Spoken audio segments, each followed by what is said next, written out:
लोकसभा चुनाव की बिगुल बज चुकी है। गठबंधन के अंदर सीट शेयरिंग तय हो रही है, लेकिन दो दल कल तक बिहार में सुर्खियों में रहे थे। उनके सुप्रीमो जो कल तक टिकट बांटने की बात करते थे, आज खुद की एक सीट के लिए जद्दोजहद करते नजर आ रहे हैं। पार्टी और उनका खुद का भविष्य अब अनिश्चित नजर आ रहा है। चिराग पासवान के चाचा और रामविलास पासवान के भाई पशुपति कुमार पारस और सन ऑफ मल्लाह मुकेश सहनी की नाव अब तक मंझधार में फंसी है। जीतन राम मांझी और उपेंद्र कुशवाहा को खुद की टिकट तो मिली, लेकिन टिकट बांटने की चाहत इस बार धरी की धरी रह गई। हाँ, चिराग पासवान जरूर इसमें बाजी मार ले गए। उन्हें 40 में से 5 सीटें दी गई हैं, जिन पर वो अपने उम्मीदवार उतार सकेंगे और खुद भी उतर पाएंगे। लेकिन चाचा पशुपति कुमार पारस न अपने दल को अब तक किसी गठबंधन में सेट कर पाए और न खुद को। मुकेश सहनी और पशुपति पारस लगातार दोनों गठबंधन के इर्द गिर्द मंडरा रहे। हालांकि अब एनडीए गठबंधन अपनी 40 सीटें बांट दी हैं और ऐसे में 17 सीटें भारतीय जनता पार्टी अपने खाते में, 16 सीटें जदयू, 5 सीटें चिराग पासवान, एक सीटें उपेंद्र कुशवाहा और जीतन राम मांझी को दे दी गई।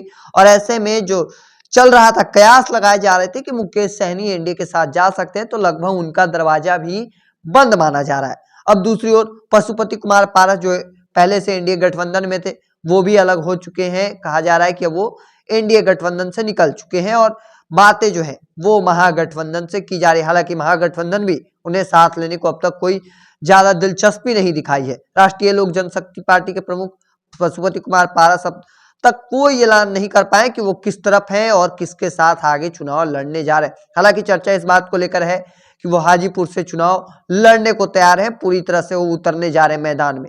हालांकि चर्चा इस बात को लेकर मुख्य रूप से है कि जो नेता एक वक्त में कभी टिकट बांटते थे, पशुपति पारस, मुकेश सहनी, जो अब तक कहीं नहीं सेट हो पाए। हालांकि जीतन राम मांझी, उपेंद्र कुशवाहा, इन दोनों का एक सीट मिल गया है। इन दोनों की भी शौक रही होगी, एक तरह का रहता है कि हम भी टिकट बांटते, लेकिन इस बार उनका यह शौक धरी का धरी रह गया है। हालांकि सन ऑफ मल्ला मुकेश सहनी भी अब तक खुद कहां से उतरेंगे इसका भी तय न हो पाया है, और ना ही उन्हें कितनी सीट मिलने जा रही है इसका भी तब तक तय नहीं हो पाया है। चूंकि एक और जहां महागठबंधन अपने लगातार उम्मीदवारों को सिंबल दे रही है, वहीं एनडीए गठबंधन सीट शेयरिंग फाइनल कर चुकी है, उम्मीदवारों का नाम घोषणा कर चुकी है।